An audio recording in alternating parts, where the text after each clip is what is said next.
Renel Martinez with Script Club coming back, but it won't be Script Club because we can't give away my scripts. It's got to be that you submit your scripts and I help you get them. But I have enough scripts to do the show, but I stopped. It was just 27 people. I want to talk about the two wars we have that the Bible's talking about, how nation will go against nation in the end times. And we have Israel and Hamas, the war that's going on between them, that they attacked them, Hamas attacked them with Israeli missiles. And then we have Ukraine and Russia, which has been going on for what, 2, 3 years almost. Um, these wars are going on, and China's going to want to start their war up, basically with Taiwan. So Biden, I mean, really, do we really not? It's a very important. Next year's election will be very important. Whether change will happen with Donald Trump as president or Joe Biden. And I kind of say I want to go for Donald Trump simply because Donald Trump is not going to allow wars to happen with him when he wants business. He wants a thriving business and money, and he's not going to want to be engaged in full-on warfare, whereas Biden wants there to be clear winners. He doesn't want there to be losers. He wants there to be winners. Biden is looking to win the war against Ukraine, Russia with someone, and Hamas and Israel with someone, whereas with Trump, you'll go back to the day he first started. He's just going against America. His focus is America, getting people like me to not come into this country illegally unless we have permission to come in and we're going to work and we're not going to commit crimes, or we'll have money to pay for taxes and things. So I kind of think, and with Trump, you get what you say. Yes, he's corrupt and he's doesn't know everything, but at least you know you're going to hear something beyond blah, blah, blah, blah, blah. I'll talk to you another day. Biden will talk to you for 5 seconds and move on, whereas Trump will tell you everything he possibly heard 3 minutes ago with everybody. And I think we need that. I think we need Donald Trump. You know, people could say there's the Antichrist and things like that.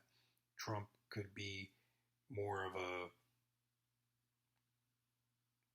I wouldn't say he's a Nazi, but if there was going to be someone who's connected to the Nazis, it would be Donald Trump, or more white power and white supremacy. He wouldn't like someone like me unless it was just for a friendship of money. And he wouldn't see someone like me unless it was because I became a friend in his life, but he still would cut me out as a, well, you're Cuban Puerto Rican and I only hang around with rich white people. So it would be great if we had Biden. If it was Biden and Trump, no doubt about it, you'd want Obama. I mean, Obama and Trump, you'd want Obama. But Trump, they want to put him in prison. They want to put Biden in prison. And it's going to be Biden and Trump. And the loser is going to have to wait 4 years. And it looks like Biden and Kamala need to really change how they speak to the public. They need to be more, because they're kind of like, I'm going to do this as the old ones did it in the former ways, and Trump is doing it as, I'm just going to talk and there's fake news and you're a nasty person and this and that. He has a very rude way of speaking, but he's coming from a place of honesty and dishonesty. If he has it, he's just saying, well, I'm being dishonest because it's going to make me money, not that it's going to kill people. And he wants to give people money and fix the economy. So I'm liking Trump, even though I know he represents everything terrible. He shows me that if he can do it his way, I could be a president. And Kanye and The Rock and popular, he's a popularity person. So we need something popular. So if he's going to say what's popular is he wants to end the wars. And Biden is spending our money funding wars because he thinks, well, we have to help these people or they'll be slaughtered or this or that. Whereas those people shouldn't be thinking America's going to give us a paycheck that allows us to keep killing.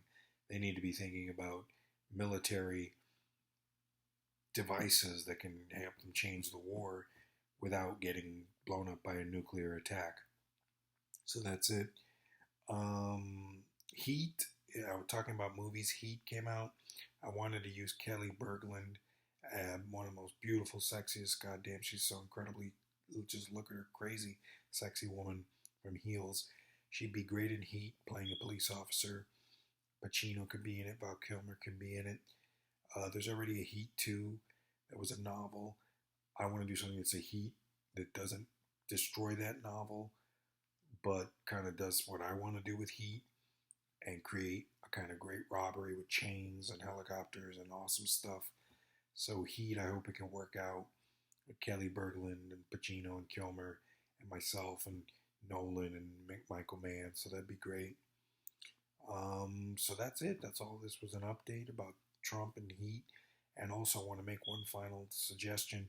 Daredevil, it's a shame that they had to have shitty, terrible writers, and that's what Marvel needs to realize. If they have no one with a vision and they have shitty, terrible writers, they need to know it 3 weeks in advance before writing a script. They need to hear everything that's going to happen, how it connects to everything, how it works, who are the writers, what do they have, and then go for it, because these writers are just trying to do She-Hulk stuff and it's cute and you like it, but then you go back and you see Iron Man 1 and you go, what would She-Hulk be doing if she ran into Tony Stark in Iron Man 1? What would happen if when he shoots the Jericho missile, She-Hulk is right there saying, yeah, I could lift you up and put you in a headlock? Or Thor shows up, or you have to kind of write it as Iron Man 1 is the basis of the Marvel Universe, or Blade is, or the Eternals are. But when you put She-Hulk in that story, she's kind of just looking to have sex with Captain America and be a girl and get out of being She-Hulk and being not doing motion capture. Whereas Smart Hulk is Smart Hulk, and then there's Guardians, and they really got to figure it out, because Daredevil's, nobody cares about Daredevil. He's the Batman of the universe, and you're not seeing how cool Daredevil could be because they're trying to put him in court. And you wonder, well, who's he putting in court? Is he putting She-Hulk? Is he putting War Machine? Is he putting Nick Fury? Is he like, who does he have to put in court? And you go, no, he has people in Hell's Kitchen that he puts in court, and then he's taking on Kingpin, and we've already seen that with Punisher in the Netflix series, and we want to see stuff with Spider-Man, She-Hulk, the Defenders, the Fantastic Four, the X-Men. We want to see a big world with Daredevil in it, and just to imagine Doctor Strange using his portal and using a spell on Daredevil, and Daredevil has to fight Doctor Strange in the mirror universe.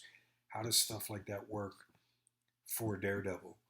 It's a world where you have to include the big characters, or if you can't have the Spider-Man, at least talk about Spider-Man and build up to it in a movie, but introduce Scarlet Witch, introduce War Machine, introduce Falcon, introduce Winter Soldier, make these characters, make it feel like Tony Stark died, and it's not just Daredevil at the funeral, it's everybody.